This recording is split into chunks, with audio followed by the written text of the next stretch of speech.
été la tour de New York après la journée d'inauguration? Je suis d'abord, on n'a pas fini, on va encore aller chez les brasseurs, on a quelques rendez-vous. Et là, on a eu la réunion de travail qui était prévue avec nos pêcheurs.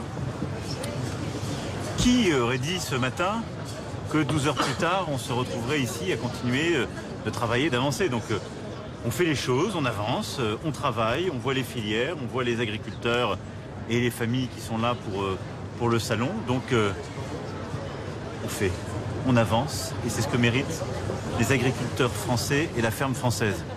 Moi, je veux ici d'abord remercier ceux qui m'ont accueilli, remercier les organisateurs du salon et tous les exposants, parce que c'est extrêmement important, et je l'ai dit, c'est le fruit de plusieurs mois, parfois de plusieurs années de travail pour nos exploitants et qui sont là.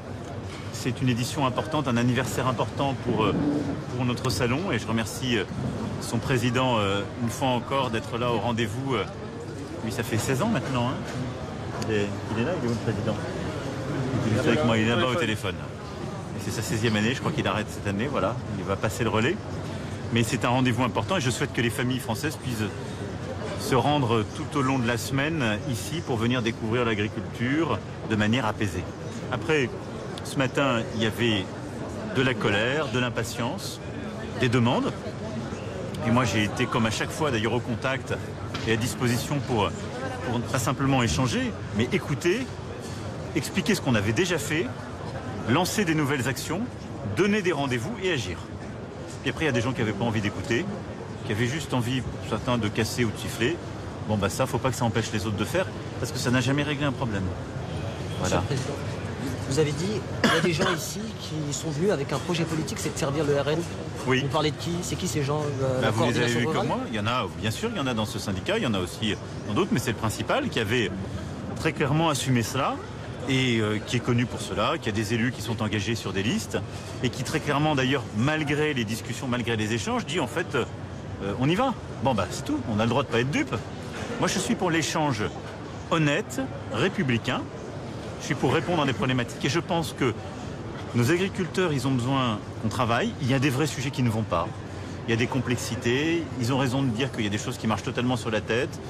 C'est tout à fait légitime de dire qu'il faut mieux défendre le revenu. On l'a déjà fait avec Egalim 1, 2 et 3, mais on doit aller plus loin, c'est ce que j'ai proposé. C'est vrai qu'on doit avoir une Europe qui assume de produire et de protéger davantage, mais je refuse d'avoir une politisation de ces débats et au fond de profiter de la détresse ou de la colère pour essayer de revenir par la fenêtre et de porter un projet qui est un projet d'appauvrissement du pays. Parce que qu'est-ce qu'ils leur disent? Ils leur disent, bah, allez, on va se débarrasser des normes, ça va bien se passer, vous allez voir. Tout ce qu'on vous raconte sur l'environnement, on laisse tomber.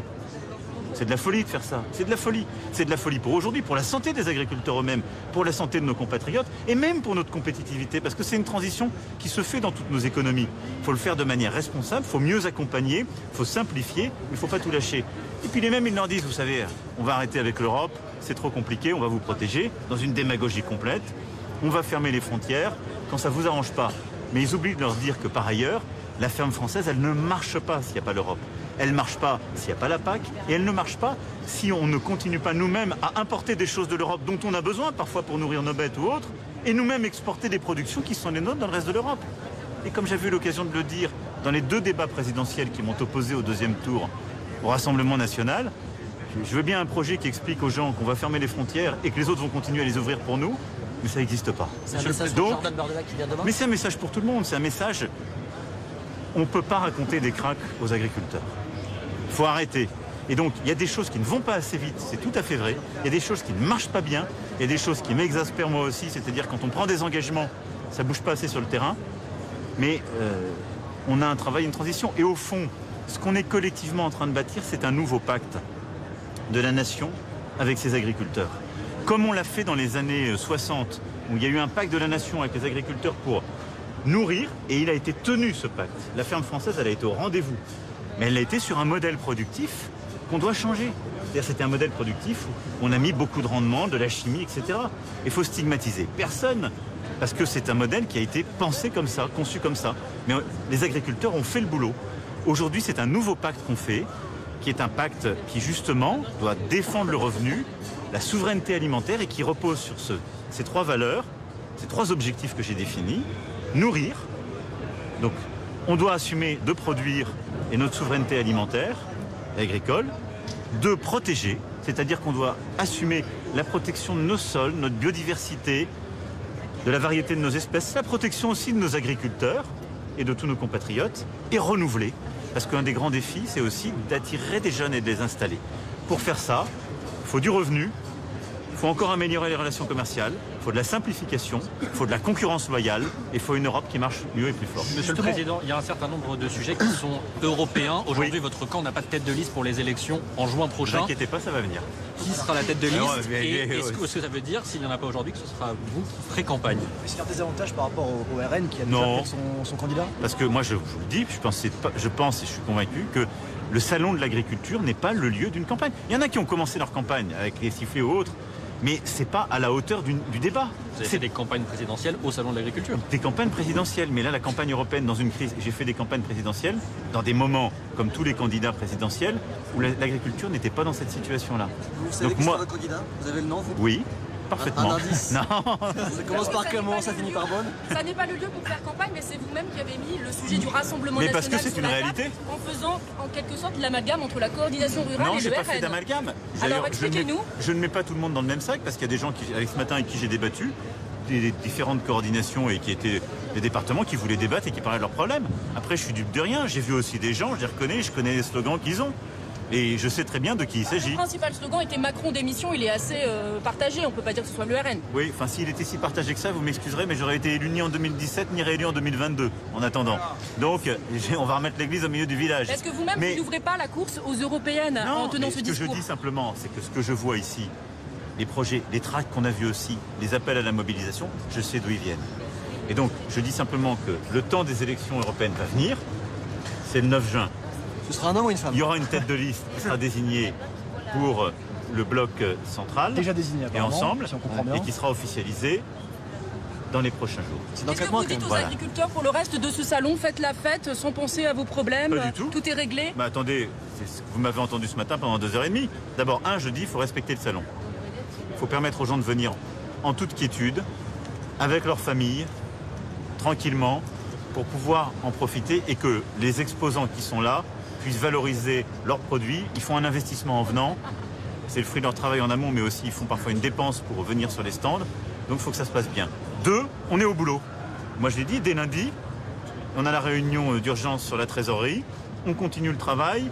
Il y a les 62 mesures du gouvernement. J'ai lancé de nouveaux chantiers. Et moi je leur ai donné rendez-vous dans 3 semaines à l'Elysée. Donc on ne sera pas au même point dans 3 semaines. C'est un travail d'arrache-pied qui va se faire avec les syndicats et avec les professeurs. Ce que j'ai demandé aussi aux syndicats, c'est maintenant, dans les prochains jours, de clarifier le cadre de référence. Parce que vous voyez bien dans le dialogue qu'on a eu avec ce matin des exploitants, quand vous avez des centaines de demandes, le gouvernement il a fait une réponse en 62 points. Bah, pour beaucoup de gens, ils ne suivent pas forcément les 62 points. Donc on finit par plus savoir quelles sont les revendications et donc par plus savoir exactement qu'est-ce qui fait qu'on arrête une crise. Donc elle a commencé avec le GNR, le gouvernement y a répondu. Il y a eu beaucoup d'éléments de simplification, il y a eu 62 réponses. Donc maintenant, le rôle des syndicats, c'est de nous dire quelles sont les 4-5 attentes clés pour qu'on puisse y apporter une réponse. Vous semblez cibler la coordination rurale qui effectivement a été... Mais moi, j'aime pas Je qu'on- finis juste ma question. Non mais je vais vous dire pourquoi. Je cible personne. Non, mais- Je dis juste, ce matin, j'ai tenu ce qui ne s'est jamais fait par un président de la République. Une réunion avec tous les syndicats avant l'ouverture du salon. C'est pas la Vous tradition. n'avez pas trop chaud parce que votre grand débat n'a pas pu avoir lieu. Non, non, mais c'est pas le mien, c'était celui qui était demandé. Pardon, moi j'essaie de faire ce qui est utile. Pour la première fois, il y a une réunion intersyndicale. Je réunis les gens. Je leur dis quels sont vos points. Je leur dis, je vais dire ça. Ensuite, on se met d'accord ensemble. On dit, on calme les choses, on fait venir une vingtaine. Et après, j'ai des responsables nationaux qui descendent et qui disent, on n'a rien entendu, vous pouvez continuer. Et donc je dis, ça s'appelle ne pas tenir des accords. J'aime pas ça. Quand on me prend pour un imbécile, je n'aime pas ça. C'est tout. Monsieur le Président, Je vous en prie, excusez-moi, ils vous ont pris pour un- ils vous ont- Résolument. Qui vous a pris pour un imbécile? Résolument. La FNSEA aussi? Non mais, en tout cas, résolument, les messages qui ont été donnés après les échanges qu'on a eus n'étaient pas ceux qui m'avaient été tenus en tête à tête. C'est tout. une précision, parce qu'il y a des agriculteurs qui n'ont pas compris la mesure sur le prix de plancher que vous Oui. avez annoncé.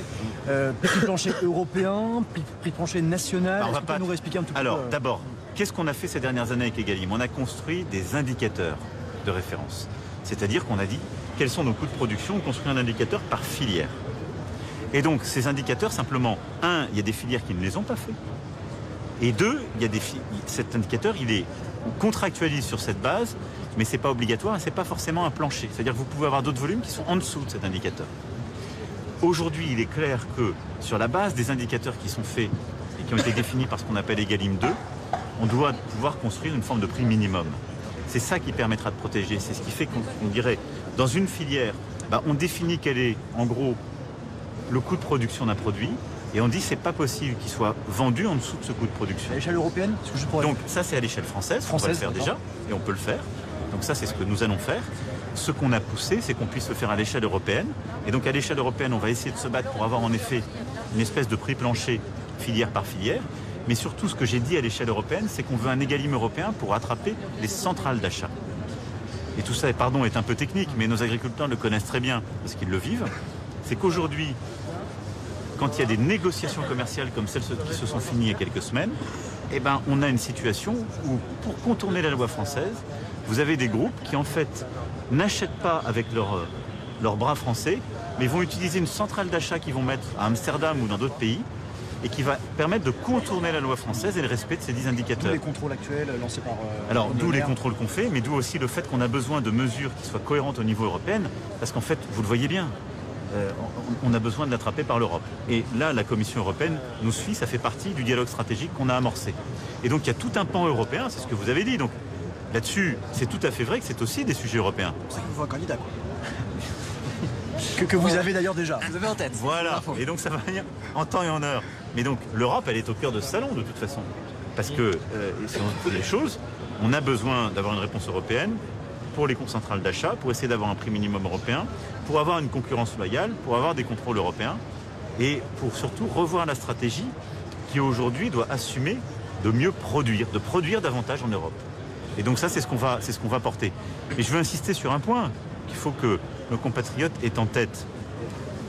La crise agricole, elle est européenne. Elle n'est pas que française. Les mouvements, d'ailleurs, durent depuis beaucoup plus longtemps en Allemagne et dans d'autres pays et sont beaucoup plus violents dans de nombreux pays européens.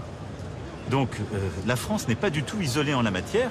La France est simplement le pays où on a, au niveau national, remis le plus d'engagement. Et moi, je veux être au contact parce que nous, c'est notre tradition, c'est notre art de vivre à la française, sont aussi nos paysages. Et donc, moi, je considère que s'engager pour l'agriculture, c'est une nécessité, mais c'est une crise européenne. Vous avez dit que vous souhaitez être au contact. Aujourd'hui, c'est inédit. On a l'impression qu'on a vu plus de CRS que de vaches. Moi, j'ai vu... Alors, il y avait beaucoup de CRS, je le déplore. Mais pourquoi? Parce qu'il y avait aussi beaucoup de gens qui étaient un peu excités. Après, vous avez vu cet après-midi, moi, j'ai vu plus de Français et de Françaises qui étaient là, qui exploitants, familles et autres. Enfin, si vous m'avez suivi cet après-midi, en toute honnêteté, là, on a vu des Françaises et des Français comme on voit à chaque salon.